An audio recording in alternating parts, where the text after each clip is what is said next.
ಅದನ್ನ ವಿಶೇಷವಾಗಿ ಈ 3ನೇ ಅಧ್ಯಾಯ ಕೇವಲ ಒಂದು ಘಟನೆಯನ್ನ ಆಧರಿಸಿಕೊಂಡು ನಿಂತಿದೆ. ಅರಸ ಒಂದು ಸ್ತಂಭವನ್ನ, ಒಂದು ಚಿನ್ನದ ಸ್ತಂಭವನ್ನ ಸ್ಥಾಪಿಸಿದ್ದಾನೆ, ಪ್ರತಿಮೆಯನ್ನ. ಅದನ್ನೆಲ್ಲರೂ ಆರಾಧಿಸಬೇಕು. ರಾಜನ ಆಜ್ಞೆಗೆ ವಿರುದ್ಧವಾಗಿ ನಡೆದವರಿಗೆ ಬೆಂಕಿಗೆ ಆಹುತಿ ಆಗ್ತದೆ, ಇಷ್ಟೇ. ಆಮೇಲೆ ಅದನ್ನ ತಿರಸ್ಕರಿಸಿದಂತ ಆ 3 ಯುವಕರ ಸ್ಥಿತಿ ಏನಾಗ್ತದೆ, ಇದನ್ನ ಒಳಗೊಂಡಿರುವಂತ ಈ 3ನೇ ಅಧ್ಯಾಯ. ಈಗಾಗ್ಲೇ ಮಂಗಳವಾರ ಜೋಕಿಮ್ ಬ್ರದರ್ ಅದನ್ನ ಹೆಚ್ಚು ಕಡಿಮೆ 15ನೇ ವಚನದವರೆಗೂ ಬಂದ ಹಾಗೆ ಎಲ್ಲದ ಸಾರಾಂಶವನ್ನ ತಿಳಿಸಿದ್ರು.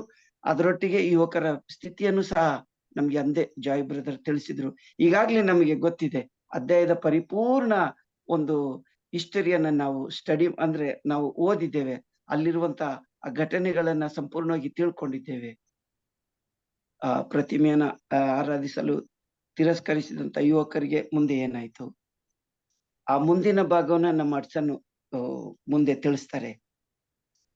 ಈಗ ನಾನು ಈ ಭಾಗವನ್ನು ಓದುವಾಗ ಇದೀಗಾಗ್ಲೇ ನಮಗೆ ಮನವರಿಕೆ ಮಾಡಿದ್ದಾರೆ ನಮ್ಮೆಲ್ಲ ಸಹೋದರರು, ಜಾಯ್ ಬ್ರದರ್ ಇರ್ಬೋದು, ಪಿಂಟೋ ಬ್ರದರ್, ಆಮೇಲೆ ನಮ್ಮ ಸಹೋದರ KJ ಸರ್ ಅಲ್ಸೋ. ಇದನ್ನು ಓದುವಾಗ ಮತ್ತೇನ್ ಕೊಡ್ಲಿಕ್ಕೆ ಏನಿದೆ ಅಂತ ನಾನು ಯೋಚನೆ ಮಾಡುವಾಗ, ಯಾಕಂದ್ರೆ ನಿಮಗ್ ಗೊತ್ತು ಆ ಘಟನೆಯ ವಿವರ ಎಲ್ಲ ತಿಳಿದೋಗಿದೆ. ನಾನು ಓದುವಾಗ 2-3 ಸಾರಿ ಓದ್ದೆ. ಮಂಗಳವಾರ ಆಯ್ತು, ಜೋಕಿಮ್ ಬ್ರದರ್ ಸಹ ಎಕ್ಸ್ಪ್ಲೈನ್ ಮಾಡಿದ್ರು. ಮತ್ತಿನ್ನೇನ್ ಉಳಿದಿದೆ ಅಂತ ಯೋಚನೆ ಮಾಡುವಾಗ ಪವಿತ್ರಾತ್ಮದಿಂದ ಒಂದು ಸಣ್ಣ ಒಂದು ಪ್ರೇರಣೆ ನನಗೆ ಸಿಕ್ತು. ಈ ಅಧ್ಯಾಯದನ್ನ ನಾನು ಓದ್ಬೇಕಾದ್ರೆ ಅಲ್ಲಿ 2 ಅಂಶಗಳು ನನಗೆ ತಿಳಿತು. ಅದನ್ನ ನಿಮ್ಮ ಮುಂದೆ ಹೇಳಲಿಕ್ಕೆ ಬಯಸ್ತೇನೆ. ನೋಡಿ, 2 ಅಂಶಗಳು. ಮೊದಲನೇದು ನಾವು ನೋಡಿದ್ವಿ, ಅಲ್ಲಿ ರಾಜನ ವರ್ತನೆ, ರಾಜನ ಪರಿಸ್ಥಿತಿ. 2ನೇ ಭಾಗ ಆ ಯುವಕರು ಮತ್ತು ದಾನಿಯೇಲನ ಒಂದು ಪರಿಸ್ಥಿತಿಗಳು. ಪ್ರೇರೆ ನಮಗೆ ಗೊತ್ತು, ರಾಜ ಈಗಾಗ್ಲೇ 2ನೇ ಅಧ್ಯಾಯದಲ್ಲಿ ಒಂದು ಕನಸನ್ನ ಕಂಡಿದ್ದಾನೆ, ತತ್ತರಿಸಿ ಹೋಗಿದ್ದಾನೆ. ಎಲ್ಲಾ ವಿದ್ವಾಂಸರನ್ನ, ಪಂಡಿತರನ್ನ, ಜ್ಞಾನಿಗಳನ್ನ ಕರೆಸ್ತಾ ಇದ್ದಾನೆ. ತನ್ನ ಆ ಪರಿಸ್ಥಿತಿಯನ್ನ ಹೇಳ್ತಾ ಇದ್ದಾನೆ, ಕನಸನ್ನ ಮಾತ್ರ ಹೇಳ್ತಾ ಇಲ್ಲ. ಅದನ್ನ ನಾವು 2ನೇ ಅಧ್ಯಾಯದಲ್ಲಿ ನಾವು ಸಂಪೂರ್ಣವಾಗಿ ಅದನ್ನ ಧ್ಯಾನಿಸಿದ್ದೀವಿ. ನಮ್ಮಲ್ಲಿಯೂ ಸಹ ಅನೇಕರು ರಾಜನ ಮನಸ್ಥಿತಿಯನ್ನೇ ಹೊಂದಿರುವವರಿದ್ದೇವೆ, ಬಹುಶಃ ನನ್ನನ್ನು ಸೇರಿ. ನಮಗೆ ಅದೇ ರಾಜನ ಮನಸ್ಥಿತಿ ಇದೆ. ನೋಡಿ, ದೇವರಿಂದ ಅನೇಕ ಅದ್ಭುತಗಳನ್ನ ಪಡಿತೀವಿ, ದೇವರಿಂದ ಆರೋಗ್ಯ ಸೌಖ್ಯವನ್ನ ಪಡಿತೀವಿ.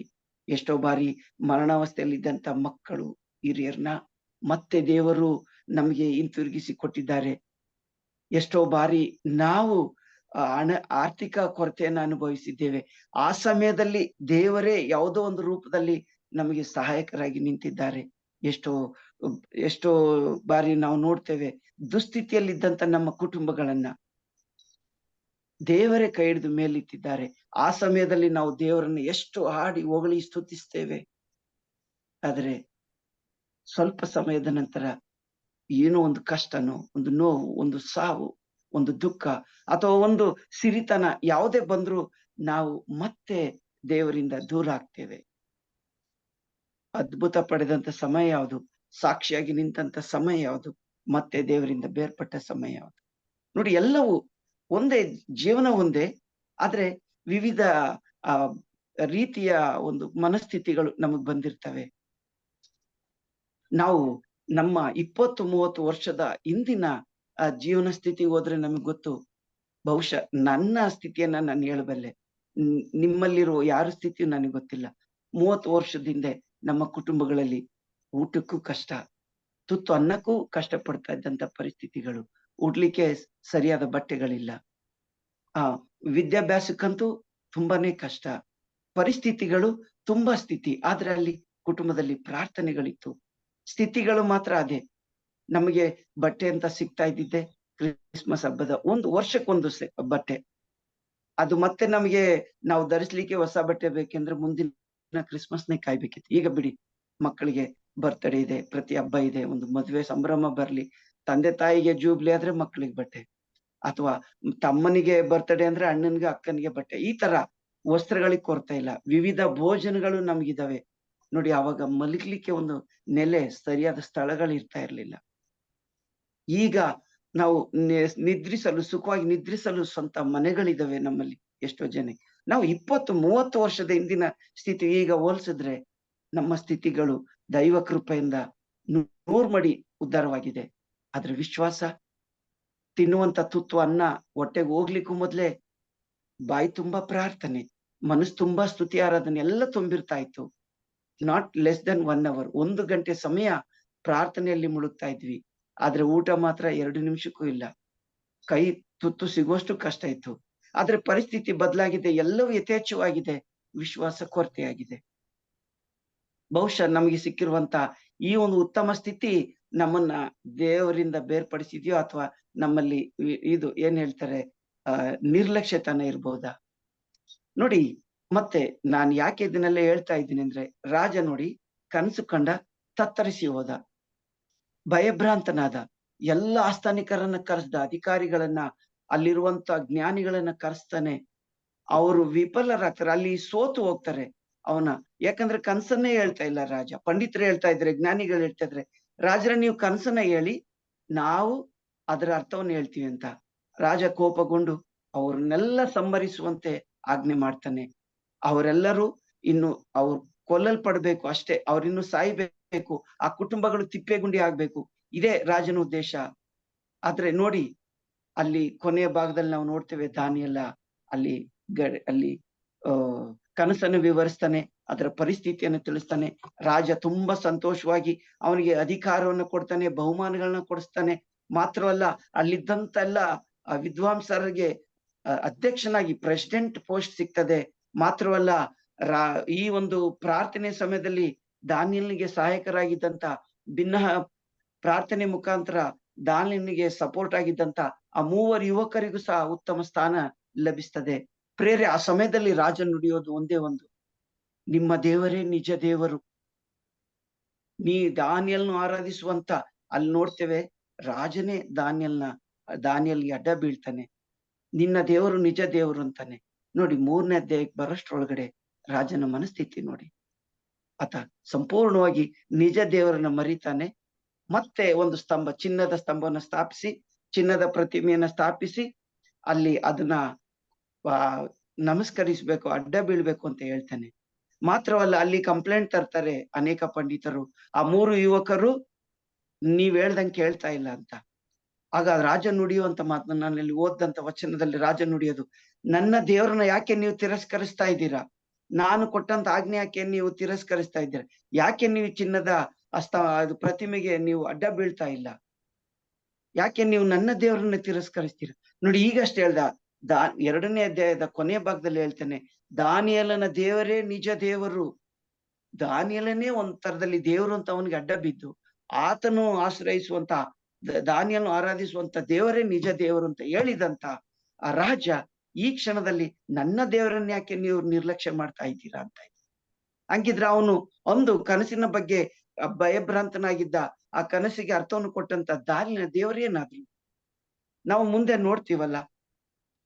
ಮುಂದೆ ನೋಡುವಾಗ ಇದೇ ದಾನಿಯೇಲನನ್ನ ಮತ್ತೆ ಸಿಂಹದ ಗವಿಗೆ ಹಾಕುವಾಗ ಮತ್ತೆ ರಾಜ, ಅಲ್ಲೂ ಒಬ್ಬ ಅರಸ ಬರ್ತಾನೆ, ಅಲ್ಲಿ ಹೇಳ್ತಾ ಇದ್ದಾನೆ, ದಾನಿಯೇಲನೇ ನಿನ್ನ ದೇವರೇ ನಿಜ ದೇವರು. ನೋಡಿ, ಫ್ಲಕ್ಚುಯೇಟೆಡ್.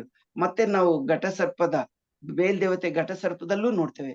ಮತ್ತೆ ದಾನಿಯೇಲನ ಗವಿಗೆ, ಸಿಂಹದ ಗವಿಗೆ ತಳ್ತಾರೆ. ಅಲ್ಲಿ ಮತ್ತೆ ದಾನಿಯೇಲನಿಗೆ ಹೇಳ್ತಾನೆ, ನಿಜವಾದ ದೇವರು ನಿನ್ನ ದೇವರೇ. ಪ್ರಿಯರೇ, ನೋಡಿ, ರಾಜನ ಮನಸ್ಥಿತಿಗೂ ನಮ್ಮ ಮನಸ್ಥಿತಿಗೂ ವ್ಯತ್ಯಾಸ ಇದೆಯಾ? ಒಂದ್ ವೇಳೆ ನಮ್ಮ ಮನಸ್ಥಿತಿ ಪರಿಶುದ್ಧವಾಗಿದ್ದಿದ್ರೆ ನಾವು ಪ್ರಾರಂಭದಲ್ಲಿ ಆಶ್ರಯಿಸಿಕೊಂಡಂತ ದೇವರನ್ನ ನಾವು ನಿರ್ಲಕ್ಷ್ಯ ಮಾಡ್ತಾ ಇದ್ವಾ? ನಾವು ನೋಡ್ತೇವೆ, ಎಷ್ಟೋ ಜನ ಬಲಿ ಪೂಜೆಗೆ ಬರೋದಿಲ್ಲ. ನಮ್ಮ ಪ್ರಾರ್ಥನೆಯಲ್ಲಿದ್ದವರೇ ಕುಂಟು ನೆಪ ಹೇಳಿ ಈ ಮಾರ್ನಿಂಗ್ ಸ್ಟಾರ್ ಇಂದ ದೂರವಾಗಿದ್ದಾರೆ. ರಾಜನಿಗೂ ಅವ್ರಿಗೂ ವ್ಯತ್ಯಾಸ ಇದೆಯಾ?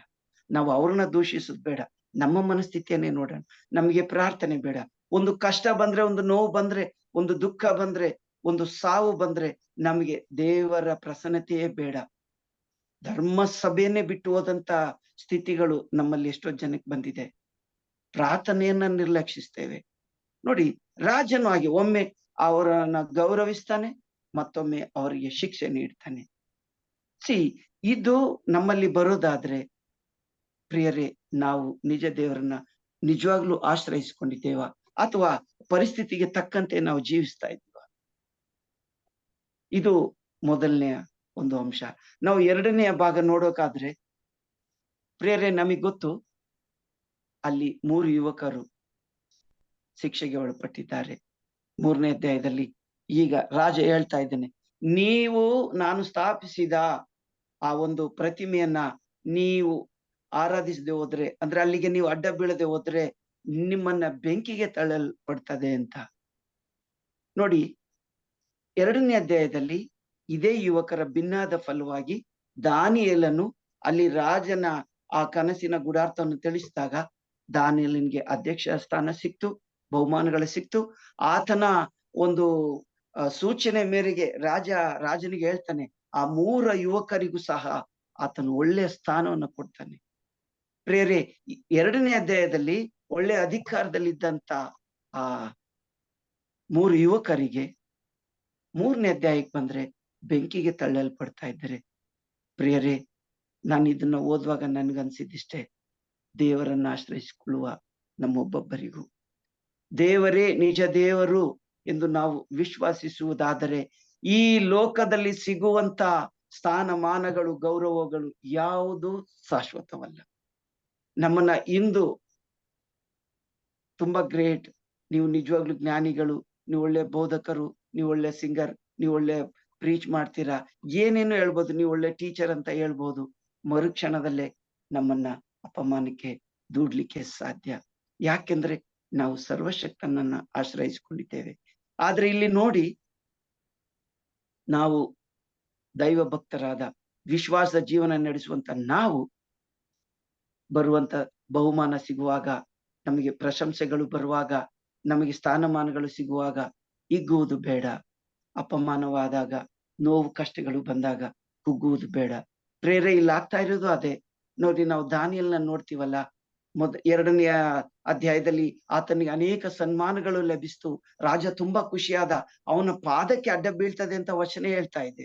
ಮಾತ್ರವಲ್ಲ, ಅನೇಕ ಬಹುಮಾನಗಳನ್ನ ಕೊಟ್ಟು ಅವನನ್ನ ಸಂಸ್ಥಾನದಲ್ಲಿ ರಾಜನ ಸಂಸ್ಥಾನದ ಅಧ್ಯಕ್ಷನನ್ನಾಗಿ ಮಾಡ್ತಾರಂತೆ.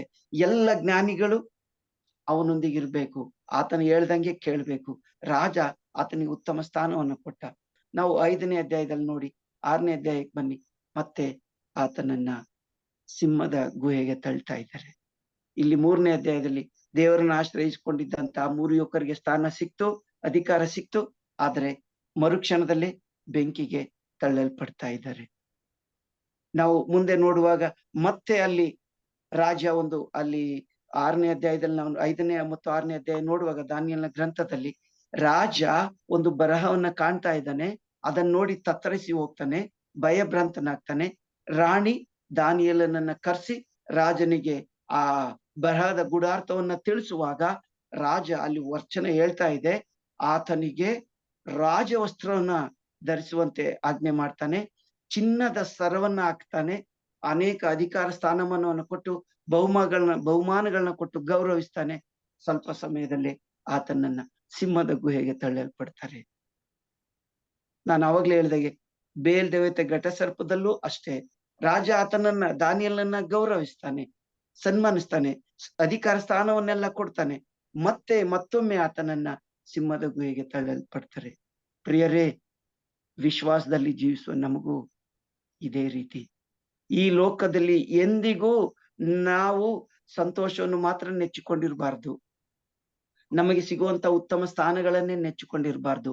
ಯಾವ ಗಳಿಗೆಯಲ್ಲಾದ್ರೂ ನಮಗೆ ಅಪಮಾನ ಬರ್ಬೋದು, ಯಾವ ಗಳಿಗೆಯಲ್ಲಾದ್ರೂ ನಮ್ಮ ಸ್ಥಾನವನ್ನ ನಾವು ಕಳೆದುಕೊಳ್ಬಹುದು, ಗೌರವಕ್ಕೆ ಧಕ್ಕೆ ಆಗ್ಬೋದು. ಧೃತಿಗೆಡುವುದು ಬೇಡ. ಯಾಕಂದ್ರೆ ನಾವು ನೋಡ್ತೇವೆ, ನಮ್ಮ ಹೊಸ ಗ್ರಂಥದಲ್ಲಿ, ಅಂದ್ರೆ ಯೇಸು ಸ್ವಾಮಿಯ ಜೀವಿತದಲ್ಲೂ ಓಜಾನ ಓಜಾನ ಅಂತ ಹೇಳಿದ ಕೆಲವೇ ದಿವಸದಲ್ಲಿ ಒಂದು 4-5 ದಿವಸದಲ್ಲೇ ಅವರನ್ನ ಶಿಲುಬೆಗೆ ಏರಿಸುವಂತ ಇದ್ದಾರೆ.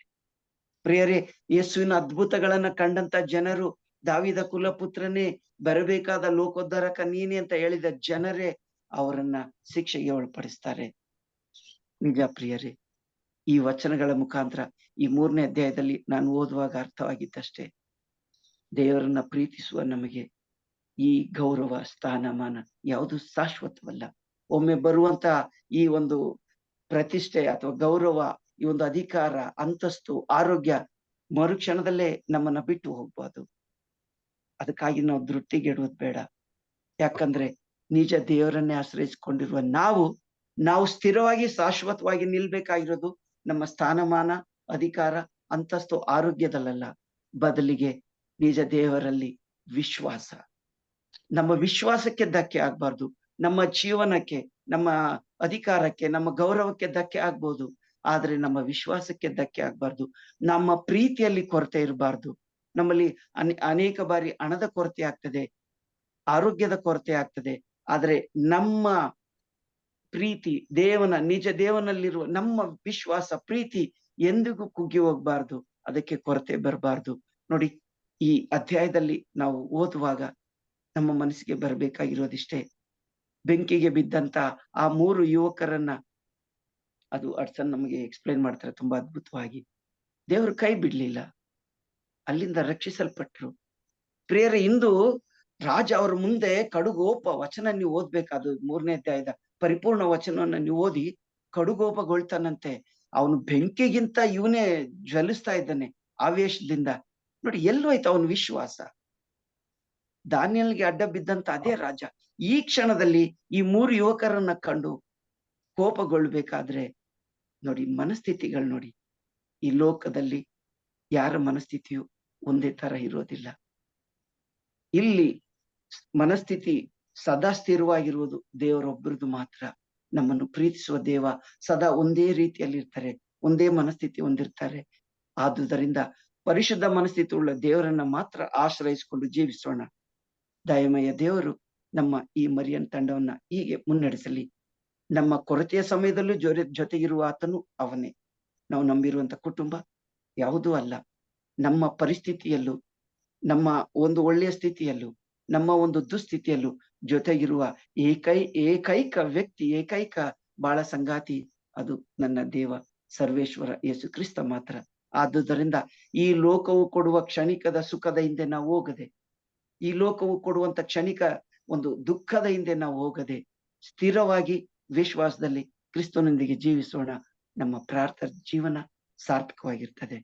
ದಯಮಯ ದೇವನೇ, ಈ ಸಮಯದಲ್ಲಿ ಕೊಟ್ಟಂತ ಈ ಸಮಯಕ್ಕಾಗಿ ಸ್ತೋತ್ರ ಸ್ವಾಮಿ. ನಮ್ಮ ಮನಸ್ಥಿತಿಗಳು ರಾಜನ ಸ್ಥಿತಿಯಂತೆ ಫ್ಲಕ್ಚುಯೇಟೆಡ್ ಆಗದೆ ಸದಾ ನಿಮ್ಮನ್ನೇ ಆಶ್ರಯಿಸಿಕೊಂಡು ಜೀವಿಸುವಂತ ಭಾಗ್ಯವನ್ನು ಕರುಣಿಸು.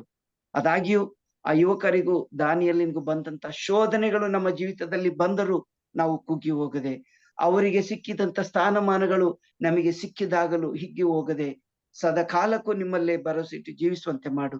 ನಾವು ನೋಡ್ತಾ ಇದ್ದೇವೆ, ಅನೇಕ ಜನರು ತಮ್ಮ ಸಂತೃಪ್ತಿಯ ಜೀವನದಲ್ಲಿ ನಿಮ್ಮನ್ನೇ ತಿರಸ್ಕರಿಸಿ ಜೀವಿಸುವಂತ ಭಾಗ್ಯ, ಸಭೆಯನ್ನೇ ಬಿಟ್ಟು ಹೋಗುವಂತ ಎಷ್ಟೋ ಬಾರಿ ಬಂದಂತ ಆ ಒಂದು ಪರಿಸ್ಥಿತಿಗಳು. ಆದ್ರೆ ನಾವು ಸ್ವಾಮಿ ನಿಮ್ಮಲ್ಲೇ ಭರವಸೆ ಇಟ್ಟಿರುವ ನಾವು ಸದಾ ನಿಮ್ಮೊಂದಿಗೆ ದುಃಖದಲ್ಲೂ, ನೋವಿನಲ್ಲೂ, ಸಂತೋಷದಲ್ಲೂ, ನಲಿವಿನಲ್ಲೂ, ಎಲ್ಲ ಪರಿಸ್ಥಿತಿಯಲ್ಲೂ ನಿಮ್ಮಲ್ಲೇ ಭರವಸೆ ಇಟ್ಟು ಜೀವಿಸುವ ಭಾಗ್ಯವನ್ನ ಆ ಯುವಕರಂತೆ ದಾನಿಯೇಲನಂತೆ ನಮಗೂ ಕರುಣಿಸಬೇಕೆಂದು ಪ್ರಾರ್ಥಿಸ್ತೇವೆ. ಆಮೇನ್. Praise the lord.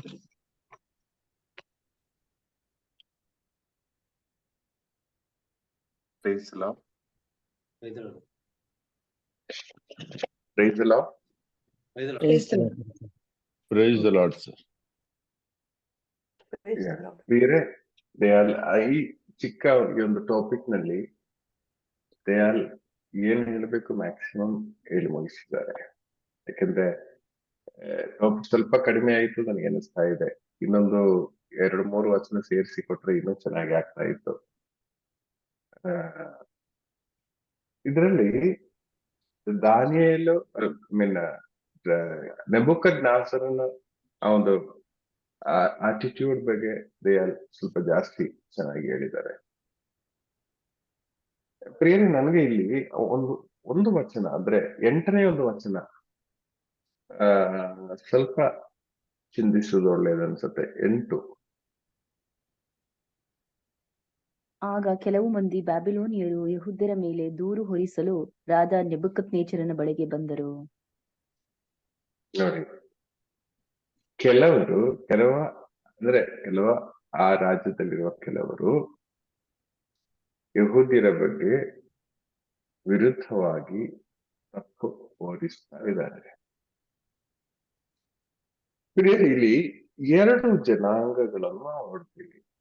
ಜನಾಂಗಕ್ಕಿಂತ ಮಿಗಿಲಾಗಿ 2 ಟೈಪ್ ಆಫ್ ಪೀಪಲ್. ನಾನು 2 ಟೈಪ್ ಆಫ್ ಪೀಪಲ್ ಅಂತ ಹೇಳುವಾಗ, ನಾವು ನಿನ್ನೆ ಬೆಟ್ಟದ ಬೋಧನೆಯಲ್ಲಿ ನಾವು ನೋಡಿದೀವಿ, ದೇವರ ಸಾಮ್ರಾಜ್ಯದಲ್ಲಿರುವವರು ಅವರ ನಿಯಮಗಳು, ಓಕೆ,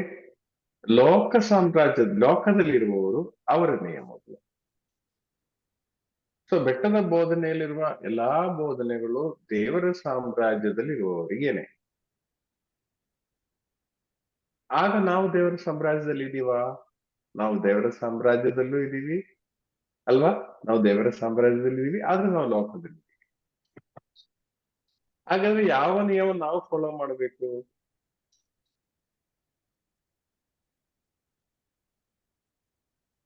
ಹೇಳಿ, ಶಶಿಕಲಾ ಸಿಸ್ಟರ್ ಹೇಳಿ. ಬ್ರದರ್, ಈಗ ನಾವು ನನ್ ಪ್ರಕಾರ ಎರಡೂನು ಯಾವ್ದು ನ್ಯಾಯಯುತವಾಗಿರ್ತದೋ ಅದ್ರಲ್ಲಿ ಅಂತ ಹೇಳ್ತೀವಿ. ಅದು ದೇವರ ಸಾಮ್ರಾಜ್ಯದಲ್ಲಿರೋ ನ್ಯಾಯಯುಕ್ತ ಅಲ್ಲ ಅಂತನಾ? ಅಲ್ಲ, ಹಂಗಲ್ಲ ಬ್ರದರ್. ಅಲ್ಲಿರ್ಬೇಕಾದ್ರೆ ಆ ರೀತಿನೋ ಅಥವಾ ಈ ಕಡೆ ಇಲ್ಲಿ ಬರ್ಬೇಕಾದ್ರೆ ಈ ರೀತಿ ನಡ್ಕೊಬೇಕಾಗುತ್ತೋ ಏನೋ ಅಂತ. ಎಲ್ಲಾ ಕಡೆನೂ ಒಂದೇ ರೂಲ್ಸ್ ನಾವ್ ಫಾಲೋ ಮಾಡಕ್ ಆಗದಿಲ್ವೋ ಏನೋ ಅಂತ ಅನ್ಸುತ್ತೆ ಬ್ರದರ್. ಓಕೆ. ಸೀಸರನಿಗೆ ಸಲ್ಲತಕ್ಕದ್ದನ್ನು ಸೀಸರನಿಗೂ, ದೇವರಿಗೆ ಸಲ್ಲತಕ್ಕದ್ದನ್ನು ದೇವರಿಗೂ ಅರ್ಪಿಸಿ. ಅಂದ್ರೆ ರೂಪದಲ್ಲಿ ದೇವರ ಸಾಮ್ರಾಜ್ಯದಲ್ಲಿರುವ ಆ ವ್ಯಕ್ತಿಗಳು ಪ್ರಿಯರೇ, ಈಗ ಲೋಕದ ಸಾಮ್ರಾಜ್ಯದಲ್ಲಿರುವ ನಿಯಮಗಳು, ಆಕ್ಚುಲಿ ಇರುವ ನಿಯಮಗಳು ಯಾವುದು ದೇವರ ಸಾಮ್ರಾಜ್ಯದಲ್ಲಿರುವ ಕೆಲವು ನಿಯಮಗಳು ಆಪೋಸಿಟ್ ಆಗ್ಬೇಕಂದಿಲ್ಲ. ಉದಾಹರಣಕ್ಕೆ ನಮ್ಮ ಕಾನ್ಸ್ಟಿಟ್ಯೂಷನ್ ಅಲ್ಲಿರುವ ನಿಯಮಗಳು ಯಾವುದು ದೇವರ ನಿಯಮಗಳಿಗೆ ಅಷ್ಟು ಕಾಂಟ್ರಾಡಿಕ್ಟ್ ಆಗ್ತಾ ಇಲ್ಲ. ಆದ್ರೆ ನಮ್ಮ ಒಂದು ಪ್ರಾಬ್ಲಮ್ ಏನಂದ್ರೆ, ನಾವು ಲೋಕದಲ್ಲಿ ಜೀವಿಸಿ ದೇವರ ರಾಜ್ಯದಲ್ಲಿ, ಇದು ಅದರಿಂದ ತುಂಬಾ ಕಾಂಪ್ಲೆಕ್ಸ್ ಆಗಿ ಕಾಂಪ್ಲಿಕೇಟೆಡ್ ಆಗಿ ಇರುವ ಈ ಒಂದು ಕಾರ್ಯ ನಾವು ಸ್ವಲ್ಪ ಅರ್ಥ ಮಾಡಲು ನಾವು ಪ್ರಯತ್ನ ಪಡಲೇಬೇಕು. ಜಸ್ಟ್ ಉದಾಹರಣೆ ಕೇಳೋದಾದ್ರೆ, ದೇವರ ಸಾಮ್ರಾಜ್ಯದಲ್ಲಿರುವ ದಾನಿಯೇಲನ ಸ್ವಭಾವ ಏನಿದೆ? ಕಲ್ದಾಯರು 8ನೇ ವಾಕ್ಯದಲ್ಲಿ ಕ್ಯಾಲ್ಡಿಯನ್ಸ್, ಓಕೆ, ಕೆಲವ ಬಾಬಿಲೋನಿಯರಲ್ಲ, ಏನ್ ಕನ್ನಡ ಬೈಬಲ್ ಏನಿದೆ? ಆಗ ಕೆಲವ ಬ್ಯಾಬಿಲೋನಿಯರು. ಓಕೆ, ನೋಡಿ, ಈ ದೇವರ ಸಾಮ್ರಾಜ್ಯದಲ್ಲಿರುವ ದಾನಿಯೇಲನ ಸ್ವಭಾವ ಇಲ್ಲಿ ಕೆಲವ ಬಾಬಿಲೋನಿಯರು ನೆಲವಾಗ ಅಲ್ಲಿರುವ ಜ್ಞಾನಿಗಳೇ. ಯಾಕಂದ್ರೆ ರಾಜನ ಹತ್ರಕ್ಕೆ ಹೋಗಕ್ಕೆ ಪರ್ಮಿಷನ್ ಎಲ್ಲ ಇರುವ ಸಾಧಾರಣ ಜನರಿಗೆಲ್ಲ ಇರಲ್ಲ, ಅಲ್ಲಿರುವ ಜ್ಞಾನಿಗಳೇ. ಈ ಎರಡರ ಸ್ವಭಾವದಲ್ಲಿರುವ ವ್ಯತ್ಯಾಸ ನಾವು ನೋಡ್ತಾ ಇದ್ರೆ, ದಾನಿಯೇಲನ್ ನೋಡಿ ಎಲ್ಲಾ ಜ್ಞಾನಿಗಳನ್ನು ಕೊಂದಾಕಬೇಕು ಎಂದು ಹೇಳಿದಾಗ ದಾನಿಯೇಲನ್ ಏನ್ ಮಾಡಿದಾನೆ? ಅವ್ರನ್ನ ಯಾರನ್ನು ಕೊಲ್ಬೇಡಿ, ನಾನು ಹೋಗಿ ಅದಕ್ಕೆ ಪರಿಹಾರ ಕಂಡುಹಿಡಿತೀನಿ ನೋಡಿ, ರಿಸ್ಕ್ ತಗೊಂಡ್ ಹೋಗ್ತಾ ಇದ್ದಾನೆ. ಅವ್ರನ್ನೊಬ್ಬರನ್ನು ಸ್ವಾಮಿ ನೀವು ಕೊಲ್ಬೇಡಿ, ನೀವು ಯಾರನ್ನು ಕೊಲ್ಬೇಡಿ, ಓಕೆ, ನಾನೇ ಹೋಗಿ ಉತ್ತರವನ್ನು ಕೊಡುತ್ತೇನೆ. ಪ್ರಿಯರೇ, ಈ ಆಟಿಟ್ಯೂಡ್ ದೇವರ ಸಾಮ್ರಾಜ್ಯದಲ್ಲಿರುವವರಿಗೆ ಇರುತ್ತದೆ. ಈಗ ನಮ್ಮ ಆಫೀಸಲ್ಲಿ, ನಮ್ಮ ಮನೆಯಲ್ಲಿ ಯಾರೋ ಸ್ವಲ್ಪ ಇರ್ಸ್ಮುರ್ಸು ತಪ್ಪು ಕಾರ್ಯಗಳಾಗುವಾಗ ದೇವರ ಸಾಮ್ರಾಜ್ಯದಲ್ಲಿರುವವರು ವಿನಯಶೀಲರು ಆ ಪ್ರಾಬ್ಲಮ್ ಸೆಟಲ್ ಮಾಡಕ್ಕೆ, ಆ ಬ್ಯಾಲೆನ್ಸ್ ಮಾಡಕ್ಕೆ, ಆ ಪ್ರಾಬ್ಲಮ್ ಜವಾಬ್ದಾರಿ ಕ್ಲೇಮ್ ತಗೊಂಡು ಅವ್ರ ಮುಂದೆ ಹೋಗ್ತಾರೆ. ಅವರ ಮೇಲೆ ಹೋರಿಸಿ ಇವರ ಮೇಲೆ ಹೋರಿಸಿ ಅವರು ನಿಲ್ಲಲ್ಲ. ದೇವರ ಸಾಮ್ರಾಜ್ಯದಲ್ಲಿರುವವರು, ಲೋಕದ ಸಾಮ್ರಾಜ್ಯದಲ್ಲಿರುವವರಾದ್ರೆ ಫಸ್ಟ್ ಥಿಂಗ್ ಏನಂದ್ರೆ, ನಮ್ಮನ್ನ ಡಿಫೆಂಡ್ ಮಾಡಿ ಅವ್ರದೇ ತಪ್ಪು ಅಂತ ಹೇಳುವ ಒಂದು ನೇಚರ್ ಇರ್ತದೆ. ನಮಗೂ ಒಂದು ಕಾಲದಲ್ಲಿ ಅದಿತ್ತು. ಆದ್ರೆ ಬರುತ್ತಾ ಬರುತ್ತಾ ನಾವು ಸ್ವಲ್ಪ ವಿನಯಶೀಲರಾಗ್ತಾ ಇದ್ದೇವೆ. ದಾನಿಯೇಲ್ ನೋಡಿ, ಅದು ನಿಶ್ಚಯವಾದ ವಿನಯಶೀಲತೆ. ಸ್ವಂತ ಪರ್ಸನಲ್ ಕಾರ್ಯಕ್ಕಾಗಿ ಅಲ್ಲ ದಾನಿಯೇಲನು ಅರಸನ ಮುಂದೆ ಹೋಗಿರುವುದು, ಬೇರೆಯವರಿಗಾಗಿ. ಪ್ರಿಯರೇ, ದಾನಿಯೇಲನು ಬೇರೆಯವರನ್ನು ಕೊಲ್ಲುವ ಒಂದು ಅವಕಾಶ ಬೇಕಾದ್ರೆ ಒಳ್ಳೆ ಚಾನ್ಸ್ ಇತ್ತು. ನೋಡಿ, ನನ್ಗೆ ಸ್ಕೋಪ್ ತಗೊಂಡು ಬೇರೆಯವರೆಲ್ಲ ಇಲ್ದಿ ಆದ್ರೆ ನಾನೇ ನೆಕ್ಸ್ಟ್ ಕಿಂಗ್ ಎಂಬ ರೀತಿಯೆಲ್ಲ ಬರ್ಬೋದಿತ್ತು. ಆದ್ರೆ ದಾನಿಯೇಲನು ಮಾಡಿಲ್ಲ. ಆದ್ರೆ ಈಗ ನಾವು ನೋಡುವಾಗ ದಾನಿಯೇಲ್ ಮಾಡಬೇಕಿತ್ತೋ ಎಂಬ ಒಂದು ಸಂಶಯ ಕೆಲವೊಮ್ಮೆ ಲೋಕದಲ್ಲಿ ಜೀವಿಸೋ ನಮ್ಗೆ ಬರುತ್ತೆ. ಮಾಡಿದ್ರೆ ಈ ತರ ಬರ್ತಾ ಇತ್ತಾ ಎಂಬ ಚಿಂತೆನೋ ಬರುತ್ತೆ ನಮ್ಗೆ, ಅಲ್ವಾ? ಆದ್ರೆ ಪ್ರಿಯರೇ, ದೇವರ ಸಾಮ್ರಾಜ್ಯದಲ್ಲಿ ಜೀವಿಸುವವರಿಗೆ ಹೇಗೆ ನಮ್ಗೆ ಗೊತ್ತಿಲ್ಲ, ಆದ್ರೆ ದೇವರು ಅವರನ್ನು ರಕ್ಷಿಸುತ್ತಾರೆ. ಅವರು ಈ ಭೂಮಿಯಲ್ಲಿ ಇನ್ನೂ ಬಹುಕಾಲ ಬದುಕಬೇಕು ಎಂಬುದು ದೇವರ ಚಿತ್ತವಾದರೆ ಅವರು ನಮ್ಮನ್ನು ಇಲ್ಲಿ ಉಳಿಸ್ತಾರೆ. ಹೇಗೊಂದು ನಮ್ಗೆ ಗೊತ್ತಿಲ್ಲ. ಇಲ್ಲ, ಇದಕ್ಕಿಂತ ಒಳ್ಳೆಯದು ಅವ್ರು ನನ್ನ ಸಾಮ್ರಾಜ್ಯಕ್ಕೇನೆ ಬೇಗ ಬಂದ್ಬಿಡ್ಲಿ, ನನ್ನ ಹತ್ತಿರದಲ್ಲಿ. ಅದೇ ಇನ್ನೂ ನಮ್ಗೆ ಆಕ್ಚುಲಿ ದೇವರ ಸಾಮ್ರಾಜ್ಯದಲ್ಲಿ ಇರುವವರಿಗೆ ಇನ್ನೂ ಉತ್ತಮವಾದ ಕಾರ್ಯ ಅದೇನೆ. ಅದಾದರೆ ದೇವರು ನಮ್ಮನ್ನ ಕರ್ಕೊಂಡು ಹೋಗ್ತಾರೆ. ಸೊ ದೇವರ ಜಡ್ಜ್ಮೆಂಟ್, ಅಯ್ಯೋ ನನ್ಗೆ ಅದು ಮಾಡಿದ್ರಲ್ಲ, ಇದು ಮಾಡಿದ್ರೆ ಅಂದಲ್ಲಿ ಯೋಚನೆ ಮಾಡ್ಬೇಕಾದವರೆಲ್ಲ. 2 point we have to understand. 2 aspect ದಯವಿಟ್ಟು ಕಿವಿ ಕೊಟ್ಟು ಕೇಳಿ. ದೇವರ ಸಾಮ್ರಾಜ್ಯದಲ್ಲಿರುವವರಿಗೆ 2 ಒಂದು ಎಂಡ್ ರಿಸಲ್ಟ್ ಇರುತ್ತದೆ ಒಂದು ಇಶ್ಯೂ ಬರುವಾಗ. ಒಂದು, ನಾವು ಈ ದೇವರ ಸಾಮ್ರಾಜ್ಯದಲ್ಲಿ ಇನ್ನೂ ಉಳಿಯಲಿ ಎಂಬ ಈ ಲೋಕದಲ್ಲೇ ದೇವರ ಸಾಮ್ರಾಜ್ಯದ ಜೀವನ ನಡೆಸಿ ಉಳಿಯಲಿ ಎಂಬ ಆ ಚಿತ್ತ ದೇವರಿಗಿದ್ದರೆ ಅವರು ನಮ್ಮನ್ನು ಇನ್ನೂ ಸ್ವಲ್ಪ ಕಾಲ ಉಳಿಸ್ತಾರೆ, ಅದ್ಭುತಕರವಾಗಿ ಉಳಿಸ್ತಾರೆ. ಹೇಗೆ ಏನು ನಮ್ಗೆ ಗೊತ್ತಿಲ್ಲ. ಯಾಕೆಂದ್ರೆ ಈ 3 ಯುವಕರ ಜೀವನ ನೋಡುವಾಗ ನಮ್ಗೆ ಗೊತ್ತಾಗ್ತದೆ, ಬೇರೆ ಯಾವ ರೀತಿಯಲ್ಲೂ ಲೋಕದ ಯಾವ ನಿಯಮಗಳಿಗೂ ಆಗದೇ ಇರುವ ರೀತಿಯಲ್ಲಿ ಬೆಂಕಿಯ ಮಧ್ಯೆ ಎಸಿಯನ್ನು ತಂದು ಅವರನ್ನು ಉಳಿಸಿದ್ದಾರೆ. ಅದು ದೇವರ ಚಿತ್ತ. ಇಲ್ಲ ನೋಡಿ, ಈಗ ಒಂದು ವೇಳೆ ಆ 3 ಯುವಕರು ಹೇಳುವಾಗ ಒಂದು ವೇಳೆ ನಾವು ಸತ್ರು ನಾವು ಪ್ರಾಬ್ಲಮ್ ಅಂದ್ರೆ ಅವರಿಗೂ ಗೊತ್ತು, ದೇವರ ಸಾಮ್ರಾಜ್ಯದಲ್ಲಿ ಅವರಿಗೆ ಗೊತ್ತು ನಾವು ಸಾಯುವುದೇ ಲೇಸು, ಸತ್ತು ದೇವರ ಹತ್ತಿರಕ್ಕೆ ಹೋಗ್ಬೋದು, ಇನ್ನೂ ಬದುಕಿ ಈ ಲೋಕದಲ್ಲಿ ಜೀವಿಸೋದಕ್ಕಿಂತ ಒಳ್ಳೆಯದು. ಆದ್ರೆ ಕೆಲವೊಮ್ಮೆ ದೇವರು ಅದಕ್ಕೆ ಅವಕಾಶ ಕೊಡಲ್ಲ. ದೇವರು ಇಲ್ಲ, ನೀವು ಇನ್ನೂ ಸ್ವಲ್ಪ ಕಾಲ ಈ ಲೋಕದಲ್ಲೇ ದೇವರ ಸಾಮ್ರಾಜ್ಯದ ಜೀವನವನ್ನು ನಡೆಸಬೇಕು. ಇನ್ನು ಭಾಗ್ಯವಂತರ ಹೇಗೆಂದ್ರೆ, ಇಲ್ಲ ನೀವು ಬನ್ನಿ ನನ್ನ ಹತ್ತಿರಕ್ಕೆ ಬನ್ನಿ, ಇನ್ನು ಲೋಕದಲ್ಲಿ ಕಷ್ಟಪಟ್ಟು ಸಾಕು, ನನ್ ಜೊತೆಗೆ ಇನ್ನು ಜೀವಿಸಿ. ಇಲ್ಲಿ BP ಟ್ಯಾಬ್ಲೆಟ್ ತಿನ್ಬೇಕು, ಶುಗರ್ ಟ್ಯಾಬ್ಲೆಟ್ ತಿನ್ಬೇಕು, ಇನ್ನು ಅದು ಇದು ಆರ್ಥರೈಟಿಸ್ ಏನೋ ಇದೆಯಲ್ಲ, ಎಲ್ಲ ತಿಂದು ಕಷ್ಟಪಟ್ಟು ಈ ದೇವರ ಸಾಮ್ರಾಜ್ಯದಲ್ಲಿ ಜೀವಿಸೋದಕ್ಕಿಂತ ಒಂದು ಕೆಲಸ ಮಾಡಿ, ನನ್ನ ಹತ್ತಿರದಲ್ಲಿ ಯಾವ ಟ್ಯಾಬ್ಲೆಟ್ ಇಲ್ಲದೆ, ಯಾವ ಟ್ರೀಟ್ಮೆಂಟ್ ಇಲ್ಲದೆ ನೀನು ಜೀವಿಸು. ಆಕ್ಚುಲಿ ದಟ್ ಈಸ್ ಮೋರ್, ತುಂಬಾ ಚೆನ್ನಾಗಿರೋದು ಅದೇ. ದೇವರ ಸಾಮ್ರಾಜ್ಯದಲ್ಲಿ ತಿನ್ನದೆ ದೇವರ ಜೊತೆಗೆ ಜೀವಿಸುವುದೇ ಉತ್ತಮ ಅಲ್ವಾ? ನಮ್ಗೆ ಇಲ್ಲ ಆದ್ರೆ ಅಲ್ಲಾದ್ರೂ ನಾವು ದೇವರ ಸಾಮ್ರಾಜ್ಯದಲ್ಲಿ ಇದ್ದೀವಿ. ಅಲ್ಲಾದ್ರೆ ನಮ್ಗೆ ಈ ಟೆನ್ಷನು, ಈ ಸಹನೆ, ಈ ನೋವು ಇದೆಲ್ಲ ಅದು ಇದೇ ಆಗಲ್ಲ. ಇಲ್ಲ ಆದ್ರೆ ಇನ್ನು ಬದುಕೋದಷ್ಟು ಕಾಲ ಈ ಪ್ರೋಸೆಸ್ ಎಲ್ಲ ನಾವು ದಾಟಿ ಹೋಗ್ಲೇಬೇಕು. ಪ್ರಿಯ ನಿಶ್ಚಯ ನಾನು ಹೇಳೋದೇನಂದ್ರೆ, ನಮ್ಮ ಮೈಂಡ್ ಸೆಟ್ ಅಲ್ಲಿ ಹೆಚ್ಚು ಕಾಲ ಜೀವಿಸೋದೇ ಅಥವಾ ಸಂತೋಷದಲ್ಲಿ ಜೀವಿಸೋದೇ ತುಂಬಾ ಗ್ರೇಟ್ ಎಂಬ ಭಾವನೆ ಇದೆ. ಆದ್ರೆ ನಾವು ದೇವರ ಜೊತೆಗೆ ಜೀವಿಸಬೇಕಾದವರು. ಅದರಿಂದ ದೇವರು ನಮ್ಮನ್ನು ಬೇಗ ಕರೆಯುವುದಾದ್ರೆ ನಾವು ಇನ್ನೂ ಖುಷಿಯಾಗಿರ್ಬೇಕು, ದೇವರ ಹತ್ತಿರದಲ್ಲಿ ಇನ್ನೂ ಹೆಚ್ಚು ಸಂತೋಷದಲ್ಲಿ ಜೀವಿಸಲು ಸಾಧ್ಯ. ಅದು ದೇವರ ಚಿತ್ತ. ಓಕೆ, ಸೊ ಪ್ರಿಯರೇ, ನೋಡಿ, ದೇವರ ಚಿತ್ತ ಎಂದು ಹೇಳುವಾಗ ನಿನ್ನೆ ನಾನೊಂದು ಪಾಯಿಂಟ್ ಹೇಳಕ್ಕೆ ಮಿಸ್ ಮಾಡಿದ್ದೇನೆ. ಯೇಸುಸ್ವಾಮಿ ಶಿಲುಬೆಯಲ್ಲಿ ಗೆತ್ಸೆಮನೆ ತೋಟದಲ್ಲಿ ವಿನಯಶೀಲನಾದ ಯೇಸುಸ್ವಾಮಿ ಒಂದು ಕ್ಷಣ ಪ್ರಾರ್ಥಿಸಿದರು, ಸ್ವಾಮಿ ಇದನ್ನು ನೀವು ನೀಗಿಸಿ.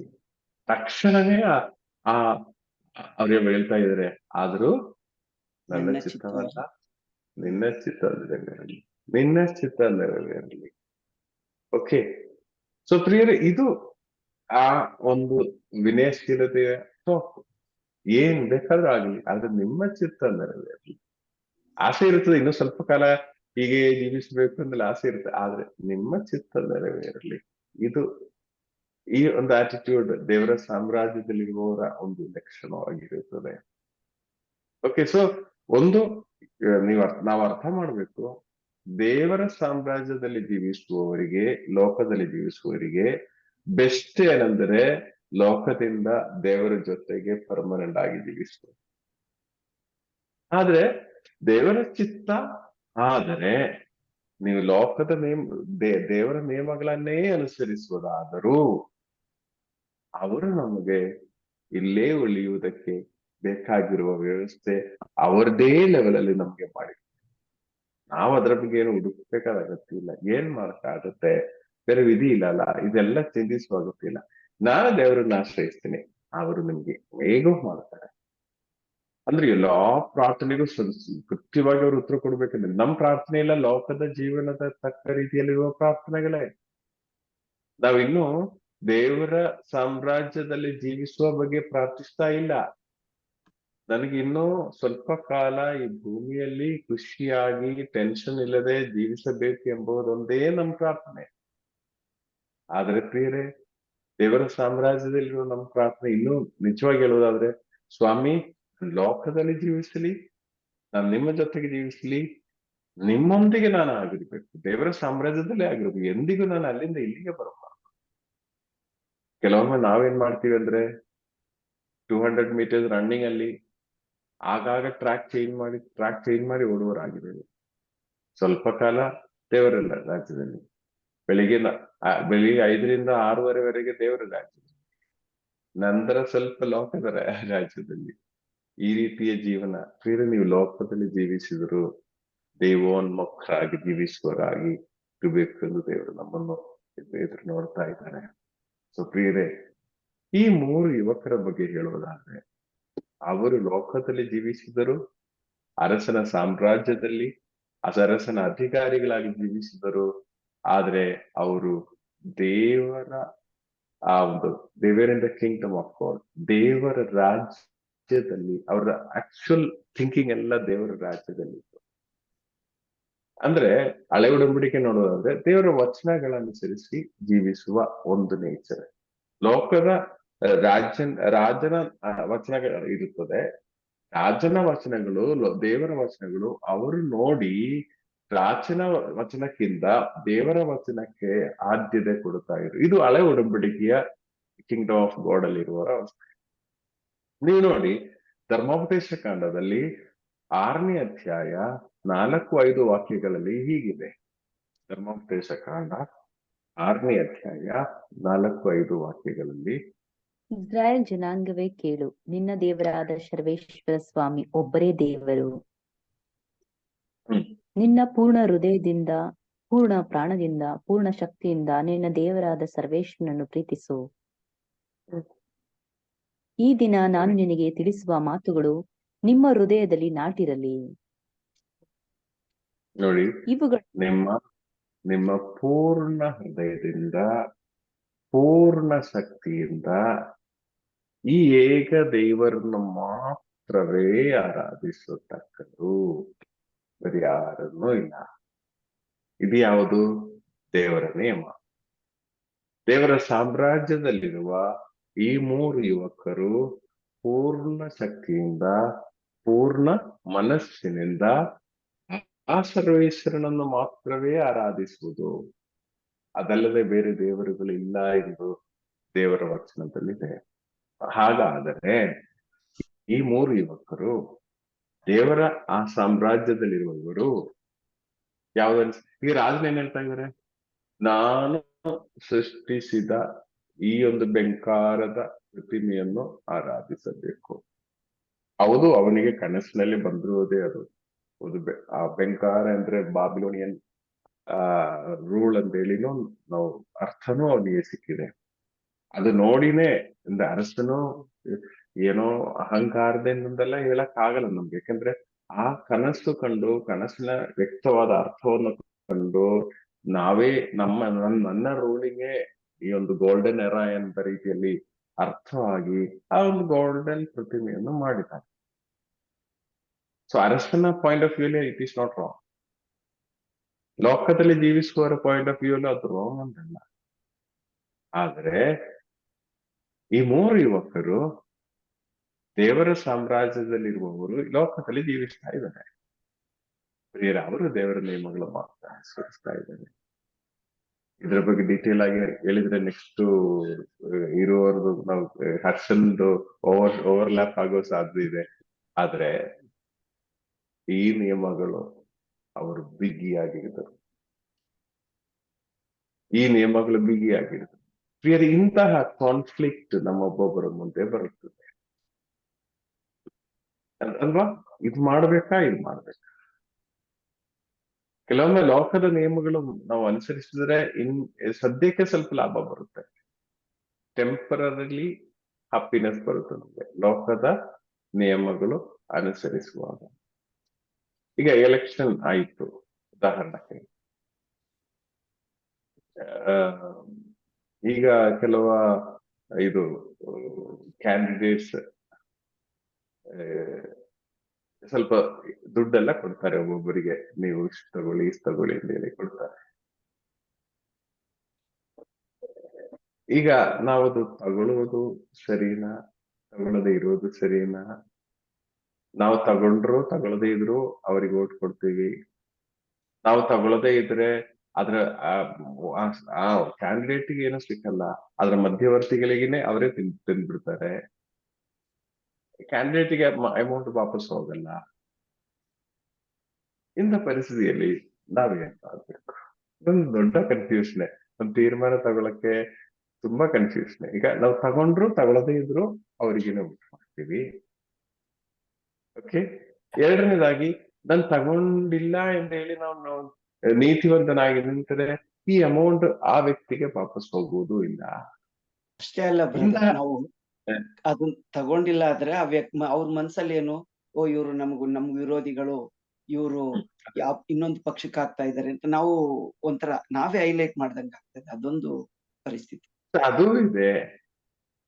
ಈಗ ತಗೊಂಡು ಇನ್ನೊಬ್ಬರಿಗೆ ಸುಮ್ಮನೆ ಫ್ರೀ ಆಗಿ ಕೊಟ್ರೆ ಹೇಗಾಗ್ತದೆ? ಅದು ನಮ್ಮ ಮನಸ್ಸಿಗೆ ಬರುತ್ತದೆ.